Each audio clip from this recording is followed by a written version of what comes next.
ये कथा हमारे देश के साक्षी गोपाल नामक एक मंदिर से जुड़ी हुई है। कथा के अनुसार एक बार दो ब्राह्मण वृंदावन की यात्रा पर निकले। उनमें से एक वृद्ध था और दूसरा जवान था। मार्ग लंबा और कठिन था, जिस वजह से उन दोनों यात्रियों को यात्रा के दौरान कई कष्टों का सामना करना पड़ा। उस समय आज की तरह रेलगाड़ियों और बसों की सुविधा उपलब्ध नहीं थी। यात्रा के दौरान युवा ब्राह्मण ने वृद्ध व्यक्ति की खूब मदद की, जिसकी वजह से वृंदावन पहुंचकर उस वृद्ध ब्राह्मण ने कृतज्ञता जताते हुए कहा कि हे युवक, तुमने मेरी खूब सेवा की है। मैं तुम्हारा अत्यंत कृतज्ञ हूं। इस सेवा के बदले मैं तुम्हें पुरस्कार देना चाहता हूं। पर उस युवा ब्राह्मण ने पुरस्कार लेने से मना कर दिया, जिसके बाद वृद्ध व्यक्ति हट करने लगा। फिर उस वृद्ध व्यक्ति ने अपनी जवान पुत्री का विवाह उस ब्राह्मण युवक से करने का वचन दिया।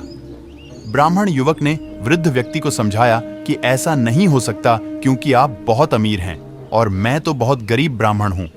फिर भी वृद्ध व्यक्ति अपनी हठ पर अड़ा रहा और फिर कुछ दिन तक वृंदावन में रहने के बाद दोनों घर लौट आए। वृद्ध व्यक्ति ने अपनी बेटी का विवाह ब्राह्मण युवक से तय कर दिया। वृद्ध व्यक्ति ने सारी बातें घर पर आकर बताई कि उसने अपनी बेटी का विवाह एक ब्राह्मण से तय कर दिया है।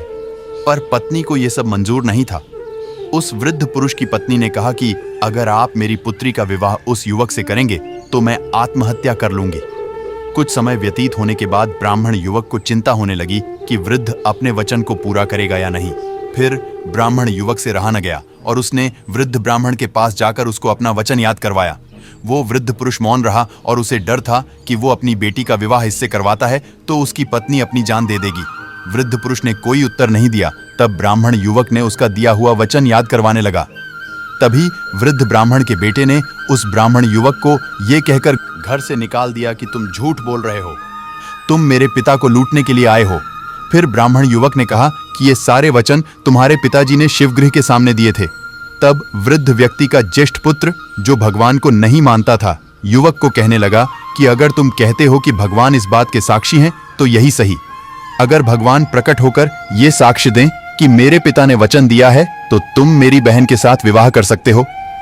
तब युवक ने कहा, हाँ, मैं भगवान श्री कृष्ण से कहूंगा कि वो साक्षी के रूप में आए। उसे भगवान श्री कृष्ण पर पूरा विश्वास था कि भगवान श्री कृष्ण उसके लिए वृंदावन से जरूर आएंगे। फिर अचानक वृंदावन की मूर्ति से आवाज सुनाई दी कि मैं तुम्हारे साथ कैसे चल सकता हूं, मैं तो मात्र एक मूर्ति हूं। तब उस युवक ने कहा कि जब मूर्ति बात कर सकती है तो साथ भी चल सकती है। तब भगवान श्री कृष्ण ने युवक के समक्ष एक शर्त रख दी कि तुम मुझे किसी भी दिशा में ले जाना, मगर तुम पीछे पलटकर नहीं देखोगे। तुम सिर्फ मेरे नूपुरों की ध्वनि से ये जान सकोगे कि मैं तुम्हारे पीछे आ रहा हूं। युवक ने उनकी बात मान ली और वो वृंदावन चल पड़े। जिस नगर में जाना था वहां पहुंचने के बाद युवक को नूपुरों की ध्वनि आनी बंद हो गई। युवक ने धैर्य न धरकर पीछे मुड़कर देख लिया। मूर्ति वहीं पर स्थिर खड़ी हुई थी। अब मूर्ति आगे नहीं चल सकती थी, क्योंकि युवक ने पीछे मुड़कर देख लिया था। वो युवक दौड़कर नगर पहुंचा। सब लोगों को इकट्ठा करके बोलने लगा कि देखो, भगवान श्री कृष्ण साक्षी रूप में आए हैं। लोग स्तब्ध थे कि इतनी बड़ी मूर्ति इतनी दूरी से चलकर कैसे आई। फिर भगवान श्री कृष्ण की मूर्ति ने सबके सामने ब्राह्मण युवक की गवाही दी। उसके बाद वृद्ध ब्राह्मण की पुत्री के साथ उसका विवाह संपन्न हुआ। विवाह के बाद उस युवक ब्राह्मण ने श्री विग्रह के सम्मान में उस स्थल पर एक मंदिर बनवा दिया और आज भी लोग इस मंदिर में साक्षात श्री गोपाल की पूजा करते हैं। अगर आपको ये कहानी अच्छी लगी हो तो हमारे चैनल को लाइक, शेयर, सब्सक्राइब जरूर करें। धन्यवाद।